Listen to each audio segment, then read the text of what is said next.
भारत का सुप्रसिद्ध मां पूर्णागिरी मेला आज से शुरू। सीएम धामी ने मेले का किया शुभारंभ। उत्तर प्रदेश, पंजाब, दिल्ली सहित देश भर से लाखों श्रद्धालु होते हैं शामिल।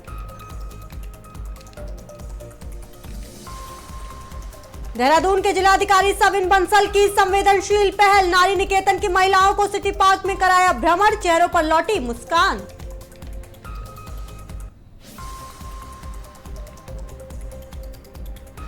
कुमाऊं विश्वविद्यालय में हस्तशिल्प मेले का आयोजन। विद्यार्थियों ने हस्त निर्मित उत्पादों की लगाई प्रदर्शनी।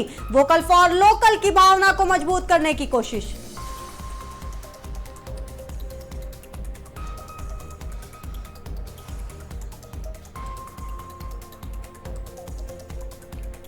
दिल्ली शराब घोटाला मामले में अरविंद केजरीवाल और मनीष सिसोदिया आरोपों से बरी। राउ रेवेन्यू कोर्ट का बड़ा फैसला। भावुक होकर केजरीवाल बोले, सत्य की जीत हुई।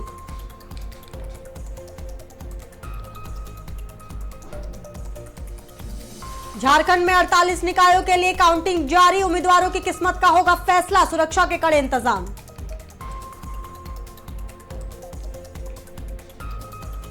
नमस्कार, आज की खबर देख रहे हैं आप। मैं हूं आपके साथ यशस्वी पाठक। खबरों की तरफ बढ़ेंगे, लेकिन उससे पहले अगर आप खबरों का सिलसिला यूं ही बरकरार रखना चाहते हैं, मुझसे जुड़े रहना चाहते हैं, तो मेरे सोशल मीडिया हैंडल पर जरूर से चेक इन करें। देवभूमि की खबरों में आप सभी का बहुत स्वागत है। उत्तर भारत का सुप्रसिद्ध मां पूर्णागिरी मेला आज से शुरू हो गया है। मुख्यमंत्री पुष्कर सिंह धामी ने ठूलीगाड़ में मेले का विधिवत शुभारंभ किया। इसके साथ ही जनपद की विभिन्न विकास योजनाओं का भी जायजा लिया गया। जिलाधिकारी मनीष कुमार के मुताबिक सीएम धामी ठूलीगाड़ हेलीपैड पहुंचे और वहां से कार के जरिए मुख्य कार्यक्रम स्थल पर पहुंचे। मां पूर्णागिरी मेले का भी उन्होंने शुभारंभ किया। मां पूर्णागिरी मेला आज 27 फरवरी 2026 से शुरू होकर 15 जून 2026 तक चलेगा। ये मेला आस्था का एक बड़ा केंद्र है, जहां उत्तर प्रदेश, पंजाब, दिल्ली सहित देश भर से लाखों श्रद्धालु दर्शन के लिए पहुंचते हैं।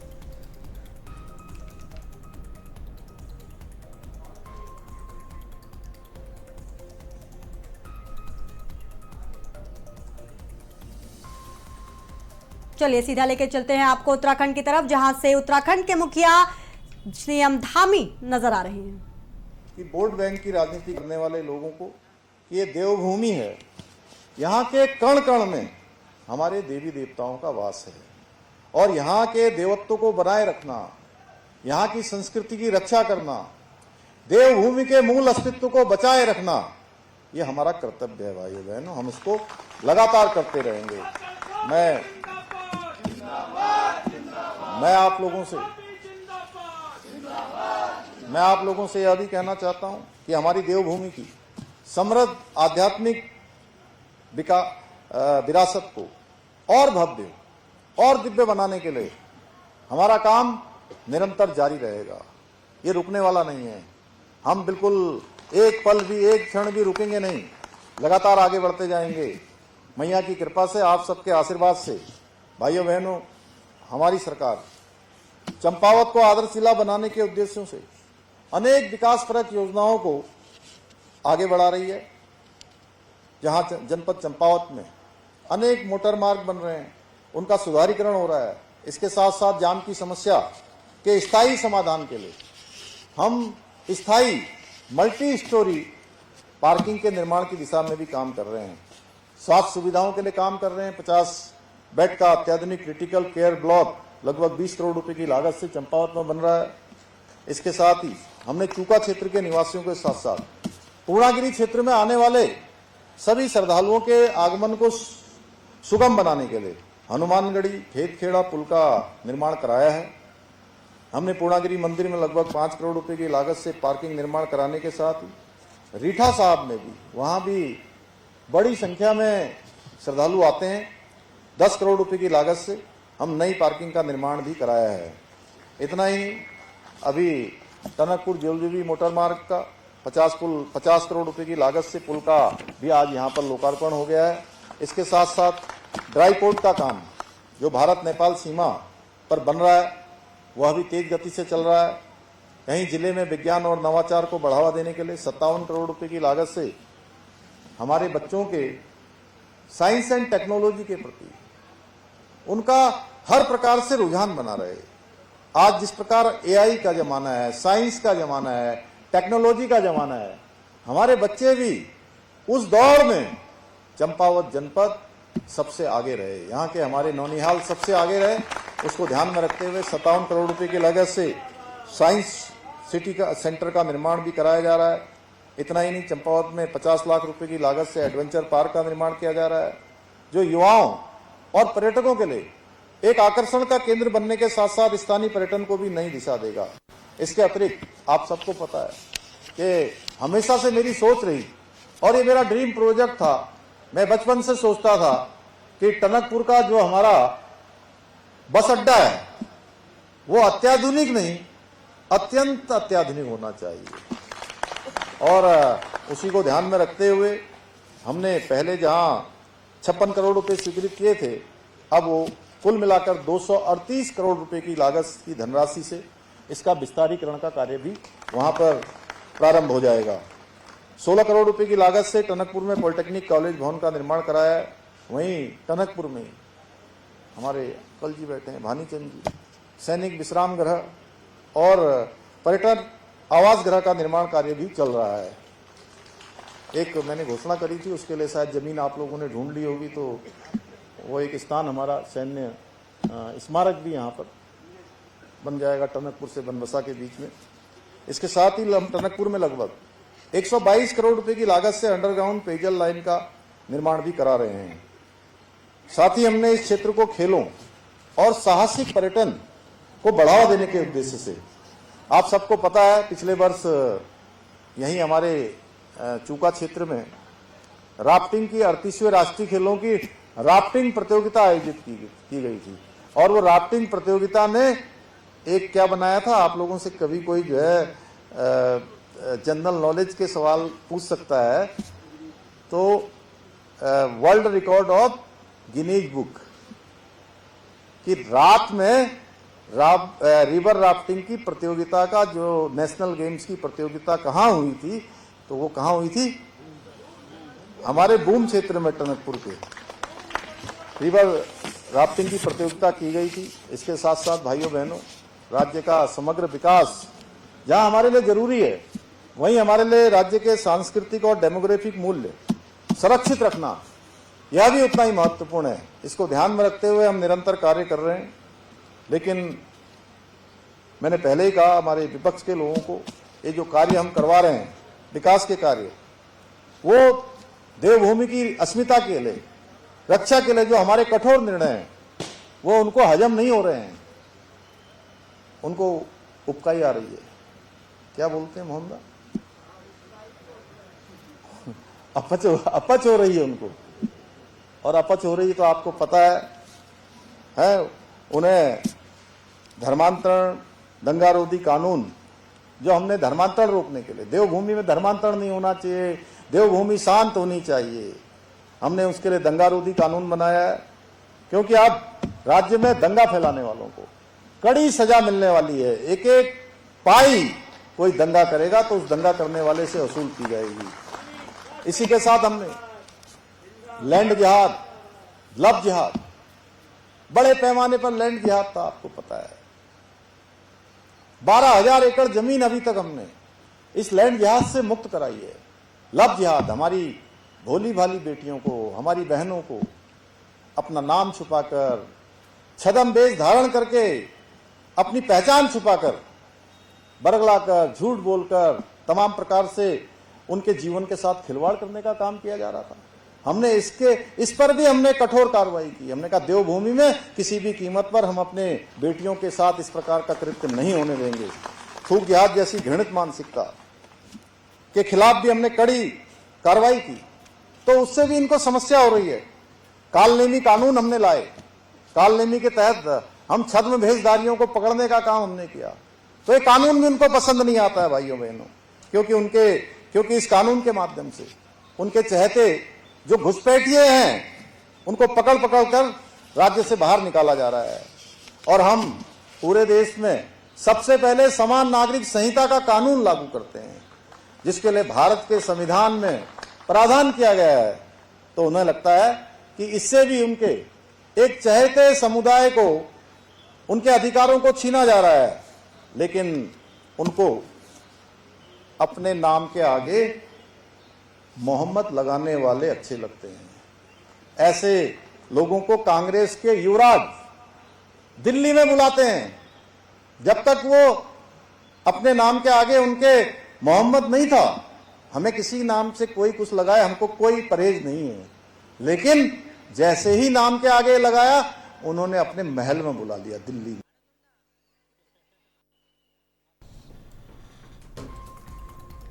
मां पूर्णागिरि मेले का आज से आगाज हो गया है और सीएम धामी पहुंचे हैं। उन्होंने ही शुभारंभ भी किया और खास तौर पर विकास परियोजनाओं पर भी उन्होंने बात की।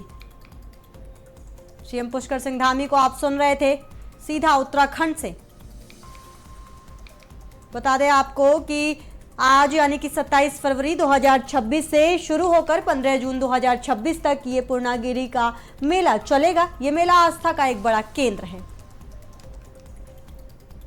चारधाम यात्रा की तैयारियों को लेकर उच्च स्तरीय समीक्षा बैठक में मुख्य सचिव आनंद वर्धन ने अधिकारियों को सख्त निर्देश दिए। सुरक्षित, सुगम और तकनीक सक्षम यात्रा सुनिश्चित करने के लिए व्यापक कार्य योजना तैयार करने को कहा गया है। केदारनाथ मंदिर और बद्रीनाथ मंदिर रूट पर स्वास्थ्य सेवाएं दुरुस्त रखने और निर्बाध बिजली आपूर्ति सुनिश्चित करने पर विशेष जोर दिया गया है। ट्रैफिक जाम और आपात स्थितियों की जानकारी व्हाट्सएप अलर्ट के जरिए देने के निर्देश भी दिए गए हैं। क्यूआर कोड, स्पष्ट साइनेज और एसओपी जारी करने पर फोकस रखते हुए चमोली, रुद्रप्रयाग और उत्तरकाशी के जिलाधिकारियों को बेहतर समन्वय के साथ व्यवस्थाएं मजबूत करने को कहा गया है। भीड़ प्रबंधन और संसाधनों की अग्रिम तैनाती पर भी विशेष ध्यान देने के निर्देश दिए गए हैं।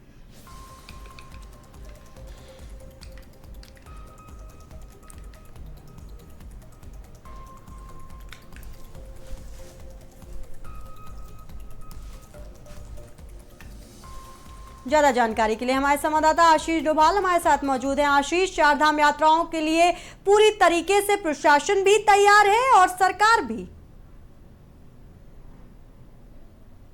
बिल्कुल यशस्वी, अगले अप्रैल माह में जो है चारधाम यात्रा की शुरुआत हो जाएगी और कहीं ना कहीं जो तैयारियां हैं उनको अंतिम रूप दिया जा रहा है। मुख्य सचिव की अध्यक्षता में जो तीनों जिलाधिकारी हैं, रुद्रप्रयाग हो, चमोली हो या उत्तरकाशी हो, जहां पर हमारे चारों धाम पड़ते हैं, उनके साथ जो है बैठक की गई और उन्हें स्पष्ट निर्देश दिए गए हैं कि किसी भी तरीके की हीला हवाली या अव्यवस्था स्वीकार नहीं की जाएगी। अभी समय काफी है, इसलिए जो तमाम व्यवस्थाएं हैं वो दुरुस्त कर ली जाएं। चाहे वो सड़क की बात करें, चाहे आप बिजली पानी की बात करें या स्वास्थ्य सुविधाओं की बात करें, हर जो रूट है, चाहे यमुनोत्री रूट है, चाहे गंगोत्री रूट है या फिर बद्रीनाथ का रूट है या केदारनाथ का रूट, सभी रूट पर सुविधाएं जो है चाक चौबंद होनी चाहिए। अभी से जो है सभी अधिकारी जो है कहीं ना कहीं ये समझ लें कि चार धाम यात्रा में किसी भी तरीके की जो हीला हवाली है वो बर्दाश्त नहीं की जाएगी। उन्होंने साफ निर्देश दिए हैं। यात्रा मार्गों पर क्यूआर कोड लगाने के भी निर्देश दिए गए हैं और व्हाट्सएप के माध्यम से सभी जो श्रद्धालु हैं उनको जानकारी दी जाएगी कि आगे रूट कैसा है, यात्रा करें ना करें या पर कहां पर आपको स्टॉप करना। आशीष, इसमें देखा जा रहा है उस उच्च स्तरीय बैठक में एक चीज जो हाईलाइट के तौर पर नजर आ रही है वो है टेक्नोलॉजी का बहुत बेहतर इस्तेमाल इस चारधाम यात्रा में करने की कोशिश की जा रही है। बिल्कुल, टेक्नोलॉजी का भी बेहतर इस्तेमाल करने की कोशिश की जा रही है। क्यूआर कोड और साइनेज बोर्ड जो है जगह जगह लगाए जा रहे हैं ताकि यात्रियों को दिक्कत ना हो और उनको आगे के मार्ग के बारे में पता चले कि आगे कैसा मार्ग है, कैसी सुविधा है और क्या क्या बारिश तो नहीं होने वाली है या फिर आपको कहाँ कहाँ ठहरना चाहिए और कहाँ पर आपको दिक्कत हो सकती है। तो टेक्नोलॉजी का पूरा इस्तेमाल किया जा रहा है और उसके साथ साथ जो स्वास्थ्य सुविधाएं हैं, आपको बताऊं कि जो यमुनोत्री और केदारनाथ में सबसे ज्यादा दिक्कतें लोगों को होती हैं, वहाँ पे हार्ट के पेशेंट ज्यादा कई बार जो है वहाँ पर मौतें जो है होती हैं। तो इसके लिए केदारनाथ में सिग्मा और यमुनोत्री में भी सरकारी जो अस्पताल हैं उनके जो विशेषज्ञ डॉक्टर हैं वो तैनात किए गए हैं और जगह जगह जो स्टाफ हैं, जो तमाम जगह जो हॉस्पिटल पड़ते हैं, चाहे ऋषिकेश हो, हरिद्वार हो या फिर ऊपर आप बताएं श्रीनगर से लेकर के चमोली और उत्तरकाशी क्षेत्र में सभी जगह यमुनोत्री क्षेत्र की बात करें तो ठीक वहां है पर भी जो है सभी जी स्वास्थ्य सुविधाओं के लिहाज से आशीष, तैनाती की जा रही है। बिल्कुल जी सही कह रहे हैं आप। और टेक्नोलॉजी से लेकर के हेल्थ कैंप तक और इसके साथ ही तमाम तरीके से जो सुविधाएं जरूरी है श्रद्धालुओं के लिए, वो सारी व्यवस्थाएं सरकार और प्रशासन करते नजर आ रहे हैं। बहुत शुक्रिया आपका हमारे साथ जुड़ने के लिए। देहरादून में मासिक अपराध गोष्ठी के दौरान एसएसपी के सख्त तेवर एक बार फिर देखने को मिले हैं। बैठक में लापरवाही बरतने वाले पुलिसकर्मियों पर सीधे कार्रवाई की चेतावनी दी गई। वहीं थाना प्रभारियों को कानून व्यवस्था मजबूत रखने के कड़े निर्देश भी दिए गए। ऑपरेशन क्रैकडाउन के तहत सत्यापन अभियान तेज करने के आदेश जारी हुए हैं।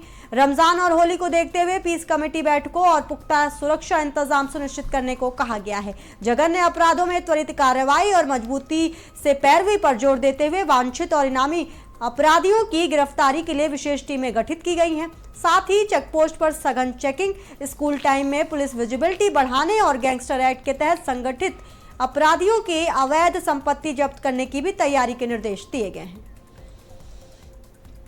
देहरादून की तरफ देहरादून में पुलिस लाइन में सैनिक सम्मेलन का आयोजन किया गया, जहां एसएसपी ने पुलिसकर्मियों की समस्याएं गंभीरता से सुनी। सम्मेलन में अधिकारियों को स्पष्ट निर्देश दिए गए कि जवानों की समस्याओं का त्वरित और प्रभावी निस्तारण सुनिश्चित किया जाए। इस दौरान उत्कृष्ट कार्य करने वाले 29 पुलिसकर्मियों को प्रशस्ति पत्र देकर सम्मानित भी किया गया।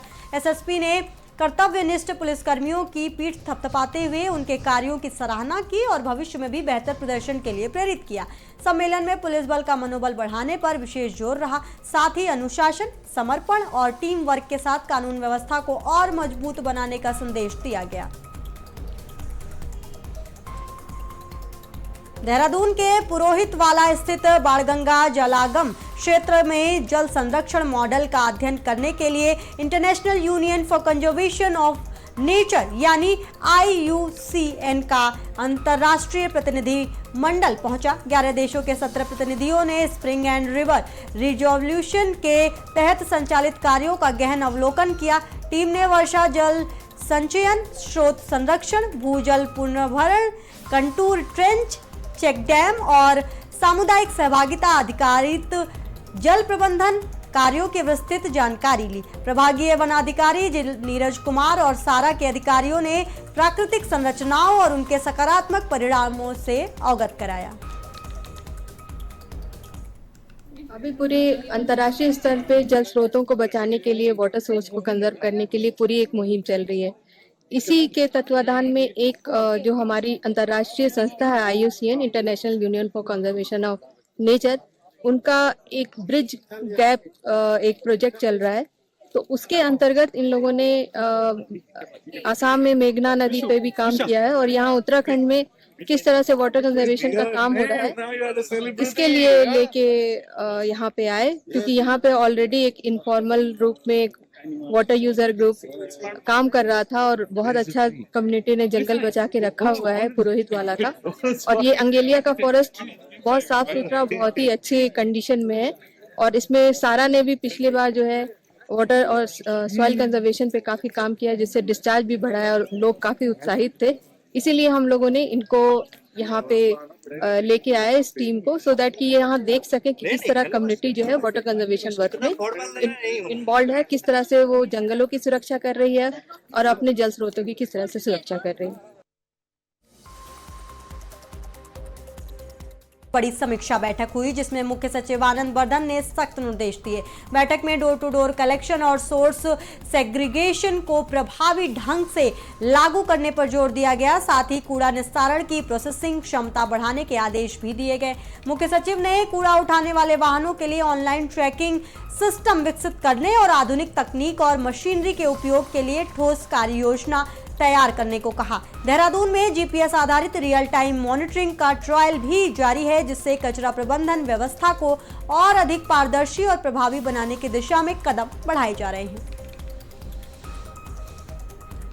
मसूरी देहरादून विकास प्राधिकरण यानी कि MDDA द्वारा प्राधिकरण क्षेत्र में अवैध निर्माणों के खिलाफ सख्त अभियान लगातार जारी है। अवैध निर्माण और नियमों के विपरीत किए जा रहे व्यावसायिक गतिविधियों पर प्राधिकरण की टीमें लगातार निगरानी बनाए हुए हैं। इसी क्रम में आजाद कॉलोनी क्षेत्र में चल रहे अवैध निर्माण पर कार्रवाई करते हुए प्राधिकरण ने सीलिंग की कार्रवाई की। अधिकारियों का कहना है कि बिना स्वीकृति किए जा रहे निर्माण कार्य किसी भी स्थिति में बर्दाश्त नहीं किए जाएंगे और भविष्य में भी अभियान लगातार जारी रहेगा। एमडीडीए की टीम ने मुर्शीद द्वारा साना मस्जिद के निकट आजाद कॉलोनी देहरादून में किए जा रहे अवैध व्यावसायिक निर्माण पर कार्रवाई करते हुए भवन को सील कर दिया। जांच के दौरान पाया गया कि निर्माण कार्य बिना प्राधिकरण की स्वीकृति के किया जा रहा था। इसके बाद नियमानुसार सीलिंग की कार्रवाई अमल में लाई गई। ये कार्रवाई सहायक अभियंता निशांत कुकरेती, अवर अभियंता नेहा एवं संबंधित सुपरवाइजर की मौजूदगी में संपन्न हुई। प्राधिकरण अधिकारियों ने स्पष्ट किया कि अवैध निर्माण करने वालों के खिलाफ आगे भी कठोर कार्रवाई जारी रहेगी। देहरादून में जिलाधिकारी सविन बंसल की संवेदनशील पहल से नारी निकेतन की स्वांसनियों के चेहरों पर मुस्कान लौट आई है। डीएम के निर्देश पर जिला प्रोबेशन कार्यालय ने राजकीय महिला कल्याण एवं पुनर्वास केंद्र की महिलाओं को सिटी पार्क में भ्रमण कराया। खुले और प्राकृतिक वातावरण में समय बिताने हुए महिलाओं ने हरियाली और स्वच्छ माहौल का आनंद लिया। इस दौरान सामूहिक गतिविधियां, संवाद और मनोरंजक कार्यक्रम आयोजित किए गए। साथ ही पार्क में ही भोजन की व्यवस्था भी की गई। जिला प्रशासन का मानना है कि ऐसे प्रयास पुनर्वास प्रक्रिया का महत्वपूर्ण हिस्सा हैं, जो महिलाओं में आत्मविश्वास, सकारात्मक सोच और सामाजिक समायोजन की भावना को मजबूत करते हैं। प्रशासन ने भविष्य में भी ऐसे कार्यक्रम जारी रखने के आश्वासन दिए। नैनीताल स्थित कुमाऊं विश्वविद्यालय के इनोवेशन एंड इंक्यूबेशन सेंटर की ओर से डीएसबी परिसर में हस्तशिल्प मेले का आयोजन किया गया। मेले का उद्देश्य विद्यार्थियों को स्थानीय शिल्प कलाओं से जोड़ना, आत्मनिर्भर बनाना और बाजार से सीधे रूबरू कराना रहा। करीब 46 विद्यार्थियों ने पंजीकरण कराया, जिनमें से 13 स्टॉल लगाकर हस्त निर्मित उत्पादों की प्रदर्शनी की गई। ऊन से बने फूल, गुड्डे गुड़िया, हाथ से बने आभूषण, लकड़ी के सजावटी सामान, मोमबत्तियां और पारंपरिक पहाड़ी उत्पादन का आकर्षण का केंद्र रहे। एक students innovative craft exhibition organize किया, जो न्यू आर्ट्स के प्रांगण में ये ऑर्गेनाइज किया गया। इसके लिए रजिस्ट्रेशन के लिए हमने एक माह पहले ही स्टूडेंट्स को मोटिवेट करने के लिए और रजिस्टर करने के लिए डायरेक्टिव्स और इंफॉर्मेशन दे दी थी। तो 46 स्टूडेंट्स ने इसमें रजिस्टर करा था।